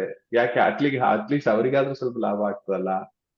ಇಂತಹ ಇದ್ರಲ್ಲಿ ಏನ್ ತೀರ್ಮಾನ ತಗೋಬೇಕೆಂಬುದೊಂದು ದೊಡ್ಡ ಕ್ವಶನ್ ಮಾರ್ಕ್ ಆಗಿ ನಮ್ಮನ್ನು ದಾಟ್ತದೆ. ಸೊ ಇಂತಹ ಸಮಯದಲ್ಲಿ ಬೇರೆ ಲೋಕದಲ್ಲಿ ಜೀವಿಸುವ ದೇವರ ಸಾಮ್ರಾಜ್ಯದಲ್ಲಿ ಇರುವವರು ತುಂಬಾ ಕಷ್ಟ ಇದೆ. ಇದು ಈ ಲೋಕದಲ್ಲಿ ಜೀವಿಸಿ ದೇವರ ಸಾಮ್ರಾಜ್ಯದ ಮಕ್ಕಳಿಗೆ ತುಂಬಾ ಕಷ್ಟ ಇದೆ ಕೆಲವು ತೀರ್ಮಾನಗಳು ತಗೊಂಡು. ದೇವರು ಹೇಳಿದ್ರು ತುಂಬಾ ಕರೆಕ್ಟ್ ಪಾಯಿಂಟ್. ನಾವು ಯಾವ್ದು ಮುಟ್ಟಲ್ಲ, ಯಾವ್ದು ತಗೊಳಲ್ಲ ಅಂತ ಹೇಳಿದ್ರೆ ಅವ್ರು ನಮ್ಮನ್ನು ಮಾರ್ಕ್ ಮಾಡಿರ್ತಾರೆ. ನೋಡಿ, ಇಂಥವ್ರು ನಮ್ಗೆ ವೋಟ್ ಮಾಡಲ್ಲ, ಇಂಥವ್ರು ನಮ್ಗೆ ಅಗೇನ್ಸ್ಟ್ ಆಗಿದ್ದಾರೆ. ಅದು ಕಷ್ಟನೇ. ಆದ್ರೆ ತಗೊಂಡ್ರೆ ತಗೋಬಾರದ ನಮ್ಗೆ ಗೊತ್ತೂ ಇಲ್ಲ. ಪ್ರಿಯರೇ, ಇಂತಹ ಪರಿಸ್ಥಿತಿಗಳೆಲ್ಲ ನಾವು ಎದುರಿಸುವಾಗ ಹೇಗೆ ಜೀವಿಸಬೇಕು? ಜೆನ್ಯೂನ್ ಆಗಿ ಜನರಲ್ ಆಗಿ ಥಿಂಕ್ ಮಾಡುವಾಗ ತಗೊಂಡ್ರೆ ಏನಾಗ್ತದೆ? ನೀವು ತಗೊಳ್ಳದಿದ್ರೆ ಯಾರಾದ್ರೂ ಬಾಯಿಗೆ ಹೋಗ್ತದೆ. ನೀವು ಏನೋ ಸೊ ಈ ರೀತಿ ತುಂಬಾ ಕನ್ಫ್ಯೂಷನ್ ಟೈಮ್ಗಳು ನಮ್ಮ ಮುಂದೆ ಬರುತ್ತದೆ. ಪ್ರಿಯರೇ, ಇದು ನಾವು ದೇವರೊಂದಿಗೆ ಐಕ್ಯಪಟ್ಟು ಜೀವಿಸುವಾಗ ಈ 3 ಯುವಕರು ಬೇಕಾದ್ರೆ ಯೋಚನೆ ಮಾಡಬಹುದಿತ್ತು, ಆಫ್ಟರ್ ಆಲ್ ಏನು, ನಾವು ಈ ರಾಜ್ಯದ ಮೇನ್ ರೂಲರ್ಸ್ ಆಗಿದ್ದೀವಿ. ಬ್ಯಾಬಿಲೋನಿಯಾ ರೂಲರ್ಸ್ ನಾವು. ರಾಜರು ಹೇಳಿದ್ದಾರೆ, ನಮ್ಮ ದೇವರು ನಿಜ ದೇವರು ಯಾವೇ, ನಿಜ ದೇವರೇ ನಮ್ಮ ದೇವರು, ಅವರನ್ನು ಮಾತ್ರನೇ ಆರಾಧಿಸ್ಬೋದು. ಆದ್ರೆ ಅರಸನಿ ಪ್ರತಿಮೆ ಮಾಡಿದ್ರಲ್ಲ, ನಮ್ಮ ಮನಸ್ಸಿನಲ್ಲಿ ಯೆಹೋವನೇ ದೇವರು. ಆದ್ರೆ ಅರಸನನ್ನು ಅನುಸರಿಸ್ಬೇಕಲ್ಲ. ಅನುಸರಿಸುವ ವಚನದಲ್ಲೂ ಇದೆಯಲ್ಲ. ಒಂದ್ ಕೆಲಸ ಮಾಡ್ತೀವಿ, ನಮ್ ದೇವರನ್ನು ಚಿಂತಿಸಿ ನಾವು ತಲೆ ಬಾಗಿಸ್ತೀವಿ. ಹಾಗಾಗಿ ಕನ್ಫ್ಯೂಷನ್ ಪ್ರಾಬ್ಲಮ್ ಏನು ಇರ್ತಾ ಇರ್ಲಿಲ್ಲ. ಏನ್ ಹೇಳ್ತೀರಾ ಈ ಸಮಯದಲ್ಲಿ? ಶಶಿಕಲಾ ಸರ್ ನೀವೇನ್ ಹೇಳ್ತೀರಾ? No. ಇದು ತಪ್ಪು ಸರಿ? ನೀವು ಇವ್ರ ಮೂವರ್ ಬಗ್ಗೆ ಮಾತಾಡ್ತಾ ಇದೀರಾ ಬ್ರದರ್. ನನ್ಗೊಂದು ಈಗ ಪ್ರೆಸೆಂಟ್ ಇರೋ ಯೂತ್ ಬಗ್ಗೆ ನನ್ಗೆ ಒಂಥರ ಇದು ಅನ್ಸುತ್ತೆ. ಇವ್ರಿಗಾದ್ರೂ ಎಲ್ಲಾರು ಅಂದ್ರೆ ದೇವ್ರ ಬಗ್ಗೆ ಒಂದ್ ಇದಿತ್ತು, ಏನ ದೇವ್ರು ನಮ್ಮನ್ನ ಕೈ ಬಿಡೋದಿಲ್ಲ ಅಂತ ಹೇಳಿದ್ರೆ. ಆದ್ರೆ ಈಗಿನ ಪರಿಸ್ಥಿತಿಲಿ ಇವ್ರು 3 ಬೆಂಕಿಯಲ್ಲಿ ಹಾಕಿದ್ರು. ಆದ್ರೆ ಈಗ ಇರೋ ಮಕ್ಕಳದು, ಈಗಿರೋ ಯೂತ್ಗೆ ನಾನಾ ತರದ್ದು ಬೆಂಕಿಗಳು ಅವ್ರಿಗೆ ಇದ್ ಮಾಡ್ಕೊಂತವ್ರೆ. ಇಲ್ಲ ಅವ್ರ ದೇವರದ್ದು ದೇವರ ಬಗ್ಗೆನೂ ಅಷ್ಟು ಇದಿಲ್ಲ. ಇಲ್ಲ ಈಗಿರೋ ಅವ್ರ ಲೌಕಿಕ ಜೀವನದ ಎಲ್ಲಾ ಇದಕ್ಕೂ ಸಿಕ್ಕಾಕೊಂಡ್ಬಿಟ್ಟು ಇವ್ರಗಳಿಗಿನ್ನ ಜಾಸ್ತಿ ಬೆಂಕಿಲಿ ಬಿದ್ದು ಒದ್ದಾಡ್ತಾವ್ರೆ ಏನು ಅಂತ ಹೇಳ್ಬಿಟ್ಟು. ಇದಕ್ಕೋಸ್ಕರ ಒಬ್ರು ಹಿಂಗೆ ಯಾರಾದ್ರೂ ಒಬ್ರು ದೇವ್ರ ದೂತರು ಬಂದು ಅವ್ರನ್ನ ಕಾಪಾಡೋದನ್ನು ಅಷ್ಟು ನನ್ ಪ್ರಕಾರ ಅಷ್ಟು ಸುಲಭ ಇಲ್ಲ. ಯಾಕಂದ್ರೆ ಅಷ್ಟು ಒಳಗಡೆ ಹೆಂಗಂದ್ರೆ ಒಂಥರ ಸುಳಿಗೆ ಸಿಕ್ಕಾಕೊಂಡವ್ರೆಲ್ಲ ಆ ರೀತಿ ಈ ಸಿಕ್ಕಾಕೊಂಡ್ಬಿಟ್ಟಿದಾರೋ ಏನು ಅಂತ ಹೇಳ್ಬಿಟ್ಟು. ಯಾವ ಕಡೆಯಿಂದನೂ ಅವ್ರಿಗೆ ಹೊರಗೆ ಅಷ್ಟು ಸುಲಭ ಅಲ್ಲ ಬ್ರದರ್ ಅವ್ರಿಗೆ ಅಲ್ಲಿಂದ ಹೊರಗ್ ಕರ್ಕೊಂಬರೋದು. ಇವ್ರು ಮೂವರ್ಗೆ ಅಂದ್ರೆ ಆ ಒಂದ್ ಇದ್ರಲ್ಲೇ ಇಷ್ಟೆಲ್ಲ ಈ ಯುವಕರು ಇಷ್ಟು ಪಾಡ್ಪಟ್ಟಿದ್ರಂದ್ರೆ ಈಗಿನ ಯುವಕರದ್ದು ಕತೆ ಹೆಂಗೆ, ಇವ್ರನ್ನ ಹೆಂಗೆ ಹೊರಗೆ ಇದ್ ಮಾಡ್ಕೊಂಬರೋದು ಅಂತ. ಈಗ ನೀವು ಲಾಸ್ಟ್ ಟೈಮ್ ಯೂತ್ ಗಳಿಗೆ ಒಂದ್ ರಿಟ್ರೀಟ್ ಎಲ್ಲ ಇಟ್ರಿ. ಆಗ ನಾನು ಅದೇ ನಿಮ್ಗೆ ಕೇಳ್ಬೇಕಂತ ಅನ್ಕೊಂಡಿದ್ದೆ ಬ್ರದರ್, ಅವ್ರದ್ದು ರಿಯಾಕ್ಷನ್ ಹೆಂಗಿತ್ತು? ಹುಡುಗರು ಅಂದ್ರೆ ಅದನ್ಗ ಅಷ್ಟು ಚೆನ್ನಾಗಿ ಇದು ಮಾಡ್ಕೊಂಡ್ರ ಅಂತ. ಇದು ನಂದು ಒಂದು ಇದು. ಅಲ್ಲ, ನಾನು ಹೇಳೋದು ಕಷ್ಟ. ಯುವಕರು ಸರಿಯಾಗಿ ಬಿಹೇವ್ ಮಾಡೋದು ಎಲ್ಲ ತುಂಬಾ ಕಷ್ಟ ಇದೆ. ಓಕೆ, ನನ್ ಪ್ರಶ್ನೆ ಏನಂದ್ರೆ, ಈ 3 ಯುವಕರ ಅವಸ್ಥೆಯಲ್ಲಿ ಒಂದ್ ಕಡೆ ಇವರು IAS ಆಫೀಸರ್ಸ್ ಆಗಿದ್ದಾರೆ. ಆಗ ಗವರ್ಮೆಂಟ್ ರೂಲ್ಸ್ ಪಕ್ಕ ಫಾಲೋ ಮಾಡಲೇಬೇಕು. ಎರಡನೇದಾಗಿ ದೇವರ ಸಾಮ್ರಾಜ್ಯದಲ್ಲಿ ಇದ್ದಾರೆ. ಇವರು ಎರಡು ಮಿಕ್ಸ್ ಮಾಡಿ ಮನಸ್ಸಿನಲ್ಲಿ ದೇವರನ್ನ ಇಟ್ಕೊಂಡು ಈ ಪ್ರತಿಮೆಯನ್ನು ಸುಮ್ಮನೆ ತಲೆ ಬಾಗಿಸ್ಬೋದಲ್ಲ? ಏನ್ ಪ್ರಾಬ್ಲಮ್ ಆಗ್ತದೆ? ಅದಾಗ್ಬೋದಾ ಅಂದೆ. KJ sir? ಖಂಡಿತ ಇಲ್ಲ ಸರ್. ಸರ್, ಅದು ವಿಟ್ನೆಸ್ ಆಗಲ್ವಲ್ಲ ಸರ್, ಸಾಕ್ಷಿ ಆಗಲ್ವಲ್ಲ. ಅದು ನಾವು ಮನಸಾಕ್ಷಿಗೆ ವಿರುದ್ಧವಾಗಿಯೇ ನಡ್ಕೊಳ್ತಾ ಇದೀವಿ. ಡಬಲ್ ಆಕ್ಟಿಂಗ್ ಡಬಲ್ ಆಕ್ಟಿಂಗ್ ಈ ಕಾಲಘಟ್ಟದಲ್ಲಿ ಜಾಸ್ತಿ ನಡೆಯುವುದು ಈ ಡಬಲ್ ಆಕ್ಟಿಂಗ್ ಇದೆ ಇದೆ ಇದೆ ಇದೇ ಜಾಸ್ತಿ ನಡೆಯುವುದು. ಎಲ್ಲ ಸರಿನೆ, ಎಲ್ಲ ಒಂದೇ, ಎಲ್ಲ ಸರಿನೆ. ಸೊ ಪರವಾಗಿಲ್ಲ, ನೀವ್ ಎಲ್ ಬೇಕಾದ್ರೆ ಏನ್ ಬೇಕಾದ್ರೆ ಮಾಡಿ. ಸೊ ಈ ತರ ಒಂದು ಆಟಿಟ್ಯೂಡ್ ಅಂದ್ರೆ ಇದು ನಿಜವಾಗಿಯೂ ದೇವರ ಸಾಮ್ರಾಜ್ಯದಲ್ಲೂ ಇಲ್ಲ, ಲೋಕದಲ್ಲೂ ಇದರಲ್ಲಿ ನೀವು ಲೋಕದಲ್ಲಿ ಜೀವಿಸಿ ಓ ದೇವರ ಸಾಮ್ರಾಜ್ಯದಲ್ಲಿ ಜೀವಿಸಿ. ಎರಡು ಕಡೆ ಎರಡು ಕಾಲು ಎರಡು ದೋಣಿಯಲ್ಲಿಟ್ಟು ಜೀವಿಸುವ ಅವಸ್ಥೆ. ನಿಜವಾಗಿಯೂ ನಾವು ಈ ಆಧ್ಯಾತ್ಮಿಕತೆಯಲ್ಲಿ ಇರುವವರು ಬೀಳುವ ಅನೇಕರ ಅವಸ್ಥೆ ಇದೇ ಆಗಿದೆ. ಸ್ವಲ್ಪ ಅದು ಇದೆ, ಸ್ವಲ್ಪ ಇದು ಇದೆ. ಅದು ತುಂಬಾ ಡೇಂಜರಸ್ ಸಿಚುವೇಶನ್. ನಾವು ಎಲ್ಲರೂ ಯಾರು ಇದ್ರಲ್ಲಿ ವ್ಯತ್ಯಾಸ ಇಲ್ಲ. ಸ್ವಲ್ಪ ಎಲ್ಲ ಎಲ್ಲೆಲ್ಲೋ ಕಾಂಪ್ರಮೈಸ್ ಮಾಡ್ತಾ ಇದೀವ. ಯೋಚನೆ ಮಾಡಿ ನೋಡಿ, ಸ್ವಲ್ಪ ಕಾಂಪ್ರಮೈಸ್ ಮಾಡ್ತೀವ ಅಲ್ವಾ? ಸೊ ಪ್ರಿಯರೇ, ಈ ಅವಸ್ಥೆಯಿಂದ ಈ 3 ಯುವಕರ ಹಾಗೆ ನಾವು ಫರ್ಮ್ ಉಳ್ಳವರಾಗಿರಬೇಕು. ನಾವು ಆಲಿಸುವ ವಚನಗಳು, ಕಲಿತಿರುವ ವಚನಗಳು, ಮನಸ್ಸಿನಲ್ಲಿರುವ ವಚನಗಳು ಎಷ್ಟೇ ಕಾಲ ಆದರೂ, ಸಿಚುವೇಶನ್ಸ್ ಏನೇ ಆದರೂ ಕಾಂಪ್ರಮೈಸ್ ಮಾಡದೆ ಜೀವಿಸುವ ಶೇದ್ರಕ್, ಮೇಷಕ್, ಅಬೇದ್ನೆಗೋ ಅವರ ಹಾಗಿರುವವರು ನಾವಾಗಬೇಕು. ಈಗ ನೋಡಿ, ಬ್ಯಾಬಿಲೋನಿಯರು ಅವರ ಸ್ವಭಾವ ಹಾಗೇನೆ. ಅವ್ರ ಸ್ವಭಾವ ಏನಂದ್ರೆ, ಇವತ್ತು ನಮ್ಮನ್ನು ಅವ್ರು ಕಾಪಾಡಿದ್ದಾರೆ, ಅದನ್ನ ನಾನು ಮರ್ತು ಬಿಡ್ತೀವಿ. ನಾಳೆ ಅವರನ್ನು ಕುಗ್ಗಿಸುವ ಚಾನ್ಸ್ ಬರುವಾಗ ಚೆನ್ನಾಗಿ ಯೂಸ್ ಮಾಡ್ತೀವಿ. ಇದು ಬ್ಯಾಬಿಲೋನಿಯನ ಅವರ ಸ್ವಭಾವ. ಈ ಸ್ವಭಾವದಲ್ಲಿ ಹೇಳಿದೆ ಆಕ್ಚುಲಿ ನಾವು ಈಗ ಇದು ದೇವ್ರ ಪ್ರಸನ್ನತೆ ಸಿಗ್ತಾ ಇಲ್ಲ ಅಂತೀವಿ, ಇಷ್ಟು ಪ್ರಾರ್ಥನೆಯಲ್ಲಿದ್ದು. ಆ 3 ಯುವಕರು ನೋಡಿ, ಬೆಂಕಿಗೊಳಗಡೆ ಹೋಗಿದ್ದಕ್ಕೇನೆ ಅಲ್ಲಿ ಒಬ್ರು ಪುತ್ರನಂತ ಒಂದು ಅಲ್ಲಿ ನಾನು ಯಾರನ್ನು 4ನೇ ವ್ಯಕ್ತಿ ಕಾಣ್ತಾ ಇದ್ದೀನಿ ಅಂತ ಹೇಳ್ತಾ ಇದ್ದಾರೆ. ನಮ್ಮಲ್ಲಿ ನಮ್ಮ ಮಧ್ಯೆ 4ನೇ ವ್ಯಕ್ತಿನ ಅಂದ್ರೆ ನಾನೊಬ್ಬನೇ ಇದ್ರೆ 2ನೇ ವ್ಯಕ್ತಿನ ಕಾಣ್ಲಿಕ್ಕೆ ಸಾಧ್ಯನಾ ಬ್ರದರ್? ಯಾರ್ಯಾದ್ರು ಈಗ ನೀವ್ ಹೇಳಿದ್ರಲ್ಲ, ನಾವು ಡಬಲ್ ಗೇಮ್ ಮಾಡ್ತಾ ಇದ್ವಿ, ಪ್ಲೀಸ್ ಮಾಡ್ಲಿಕ್ಕೆ ನೋಡ್ತಾ ಇದ್ವಿ ಅಂತ. ಈ ಪ್ಲೀಸಿಂಗ್ ಕ್ಯಾರೆಕ್ಟರ್ ಇರೋದ್ರಿಂದನೇ ದೇವ್ರ ಪ್ರಸನ್ನತೆಯನ್ನ ನಮ್ಮಲ್ಲಿ ಯಾರು ಗುರುತಿಸ್ಲಿಕ್ಕೆ ಸಾಧ್ಯವೇ ಇಲ್ಲ. ಯಾವಾಗ ನಾವು ಯುವಕರಂತೆ ಸ್ಥಿರವಾಗಿ ನಿಲ್ತೀವಿ ನೋಡಿ, ಆಗ ಇನ್ನೊಬ್ಬ ವ್ಯಕ್ತಿಯನ್ನ ನನ್ನಲ್ಲಿ ಎಲ್ಲರೂ ಕಾಣ್ಬಹುದು. ಬ್ರದರ್ ನಾನು See, ಹೇಳಿದ ನಾನು ಅದೇ ಹೇಳಿರೋದು, ಹ್ಮ್ ನಾವು ನಮ್ಮ ಪರವಾಗಿ ಮಾತಾಡುವಾಗ ದೇವರು ಸೈಲೆಂಟ್ ಆಗಿಬಿಡ್ತಾರೆ. ಎಸ್ ನಾವು ದೇವರ ಪರವಾಗಿ ನಿಲ್ಲುವಾಗ ದೇವರು ಮಾತಾಡ್ತಾರೆ, ದೇವರು ಕ್ರಿಯೆ ಮಾಡ್ತಾರೆ.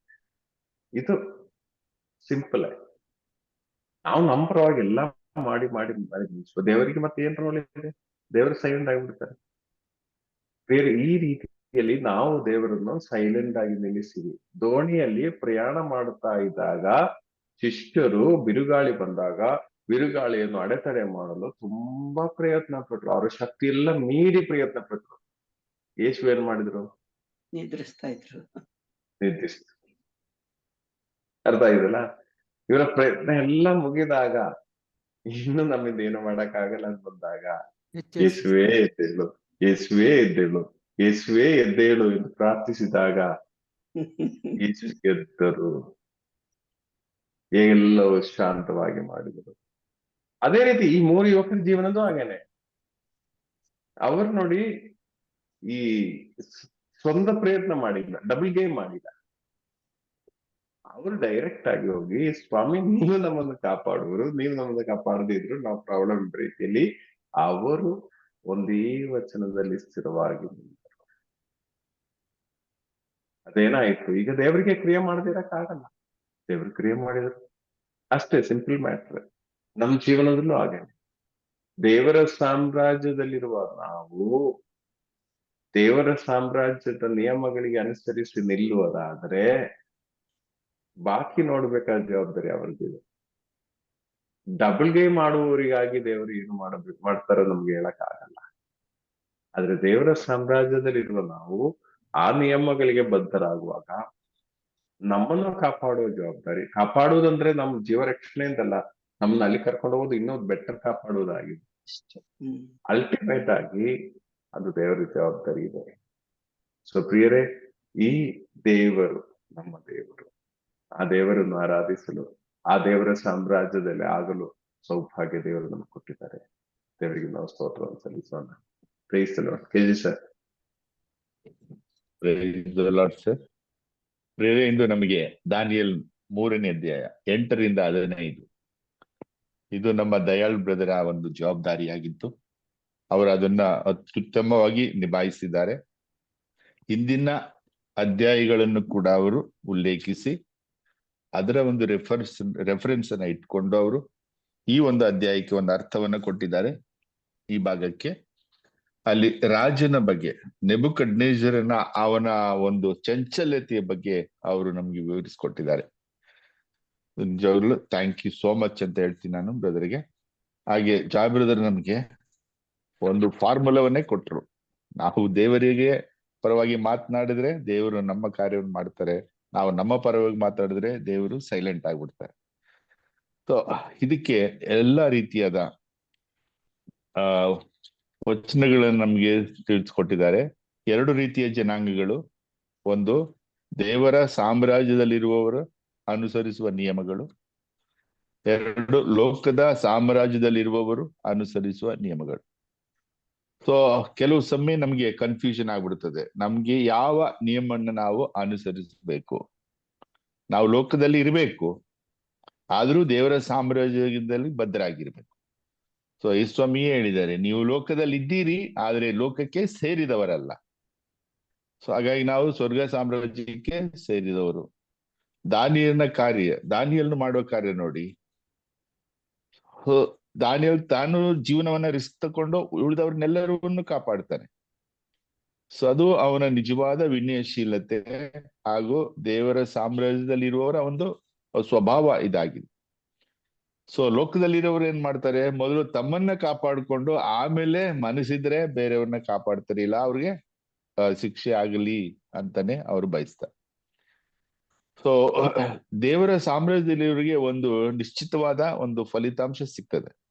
ಯಾಕಂದ್ರೆ ನಾವು ದೇವರ ಚಿತ್ತದಂತೆ ನಾವು ಉಳ್ಕೊಂಡ್ರೆ ಅದು ದೇವರು ಅವರ ಚಿತ್ತ, ನಮ್ಮನ್ನ ಯಾವುದೋ ಉದ್ದೇಶಕ್ಕಾಗಿ ಉಳಿಸಿದ್ದಾರೆ. ಅದು ನಾವು ದೇವರಿಗಾಗಿ ಸತ್ರೆ ಅದು ಇನ್ನೂ ಉತ್ತಮ. ಯಾಕಂದ್ರೆ ನಾವು ಬೇಗ ದೇವರ ಸಾಮ್ರಾಜ್ಯಕ್ಕೆ ಎಂಟ್ರಿ ಆಗ್ತೀವಿ. ಸೊ ನಾವು ದೇವರ ಜೊತೆಯಲ್ಲಿ ಜೀವಿಸಬೇಕಾದವರು, ನಾವು ಸಾಯಲು ಕೂಡ ಸಿದ್ಧರಾಗಿರ್ಬೇಕು. ಲೋಕದ ನಿಯಮಗಳನ್ನ ಅನುಸರಿಸುವವರು ಲೋಕದಲ್ಲಿ ಜೀವಿಸುವಾಗ ಅಂದ್ರೆ ದೇವರ ನಿಯಮಗಳನ್ನು ಅನುಸರಿಸಿ ಲೋಕದಲ್ಲಿ ಜೀವಿಸುವಾಗ ದೇವರು ಸಕಲವನ್ನ ನಮ್ಗೆ ಒದಗಿಸ್ಕೊಡ್ತಾರೆ. ಸೊ ಇದನ್ನ ನಾವು ಈ 3 ಯುವಕರ ಒಂದು ದೃಷ್ಟಾಂತದಲ್ಲಿ ನಾವು ಕಾಣ್ತೇವೆ. ಸೊ ಹಾಗಾಗಿ ನಾವು ಡಬಲ್ ಗೇಮ್ ಆಡಬಾರ್ದು. ಇವತ್ತಿನ ಪ್ರಪಂಚ ಇದೇ ಆಗಿದೆ, ಎಲ್ಲರೂ ಡಬಲ್ ಗೇಮ್. ಸೊ ಇದಕ್ಕೆ ದೇವರು ಯಾವ ರೀತಿ ಉತ್ತರ ಕೊಡ್ತಾರೆ ಅಂತ ನಮ್ಗೆ ಗೊತ್ತಿಲ್ಲ, ಆದರೆ ಇದನ್ನ ನಾವು ಬಿಡಬೇಕು. ಒಂದು ಹೌದು ಇಲ್ಲ, ಲೋಕದಲ್ಲಿ ನಿಲ್ಲಬೇಕು, ಇಲ್ಲ ದೇವರ ಸಾಮ್ರಾಜ್ಯದಲ್ಲಿ ನಿಲ್ಲಬೇಕು. ಸೊ ಅದಕ್ಕೆ ನಮ್ಗೆ ಉದಾಹರಣೆ ಈ 3 ವ್ಯಕ್ತಿಗಳು. ಸೊ ಅವರು ಕನ್ವಿಕ್ಷನ್, ಎಂತ ಕನ್ವಿಕ್ಷನ್ ಅವರಿಗೆ, ನಾವು ದೇವರಿಗೆ ಅವ್ರು ಕಾಪಾಡದಿದ್ರು ಚಿಂತೆ ಇಲ್ಲ, ನಾವು ಮಾಡೋದಿದೆ, ಆದ್ರೆ ಫಾಲ್ಸ್ ದೇವರನ್ನ ಮಾತ್ರ ನಾವು ವರ್ಷಿಪ್ ಮಾಡೋದಿಲ್ಲ. ಸೊ ಈ ಒಂದು ಕನ್ವಿಕ್ಷನ್ ನಮ್ಗೆ ಬರಬೇಕಾಗ್ತದೆ. ಸೊ ಇನ್ನೊಂದು ಅಲ್ಲಿ ಸೇರ್ಸೋದೇನಪ್ಪಾ ಅಂದ್ರೆ, ಅಲ್ಲಿ ರಾಜ ಹೇಳುವ ಒಂದು ಮಾತು ನೋಡಿ, ನಿಮ್ಮನ್ನು ದಗದಗನೆ ಉರಿಯುವ ಆವಿಗೆಯೊಳಗೆ ಹಾಕಲಾಗುವುದು, ನಿಮ್ಮನ್ನು ನನ್ನ ಕೈಯಿಂದ ಬಿಡಿಸಬಲ್ಲ ದೇವರು ಯಾರಿದ್ದಾರೆ? ಈ ಪ್ರಶ್ನೆಗೆ ತಕ್ಷಣ ಅವನಿಗೆ ಉತ್ತರ ಸಿಗುತ್ತೆ, ಅವತ್ತೇ ಅವನಿಗೆ ಉತ್ತರ ಸಿಗುತ್ತೆ. ಕಾಪಾಡೋ ದೇವರೊಬ್ರು ಇದ್ದಾರೆ, ಆ ದೇವರನ್ನ ಆಶ್ರಯಿಸಿ ನಾವು ಬದುಕಬೇಕು ಅನ್ನೋದು. ಸೊ ಮುಂದೆ ಅವನಿಗೆ ಆ ಉತ್ತರ ಸಿಗುತ್ತೆ, ದೇವರು ಅವನಿಗೆ ಉತ್ತರ ಕೊಡ್ತಾರೆ, ಮತ್ತೆ ಅವನು ಚೇಂಜ್ ಆಗ್ತಾರೆ. ಸೊ ಈ ಒಂದು ಪ್ರಪಂಚನೇ ಹಾಗೆ, ನಮಗೆ ಅನುಕೂಲ ಇದ್ದಾಗ ನಾವು ನಮ್ಮ ಜೀವಿತವನ್ನ ಜೀವಿಸ್ತೀವಿ, ನಮ್ಗೇನಾದ್ರೂ ಕಷ್ಟ ಬಂತ ದೇವರ ಹತ್ರ ಓಡ್ ಬರ್ತೀವಿ, ಅದೇ ಸ್ವಲ್ಪ ಇಲ್ಲಿ ಸ್ವಲ್ಪ ಅಲ್ಲಿ. ಹಾಗಾಗಿ ಈ ಒಂದು ಡಬಲ್ ಗೇಮ್ ಅನ್ನ ನಾವು ಬಿಟ್ಟು ಒಂದು ಕನ್ವಿಕ್ಷನ್ ಅಲ್ಲಿ ದೇವರ ಸಾಮ್ರಾಜ್ಯದಲ್ಲಿ ನಾವು ಇದ್ದೇವೆ, ಅದ್ ಬರುವ ಕಷ್ಟ ತೊಂದರೆಗಳು ಏನೇ ಇದ್ರು ದೇವರು ಕಾಪಾಡ್ತಾರೆ, ದೇವರು ತಕ್ಕ ಸಮಯದಲ್ಲಿ ನಮ್ಮನ್ನ ಕಾಪಾಡ್ತಾರೆ ಅನ್ನೋದು ಅರ್ಥ ಆಗಿದೆ. Praise the Lord. ಪ್ರಿಯರೇ, ನಾವು ಮಾತನಾಡೋಣ, ನಿಮ್ಮ ಅಭಿಪ್ರಾಯಗಳನ್ನ ವ್ಯಕ್ತಪಡಿಸಿ.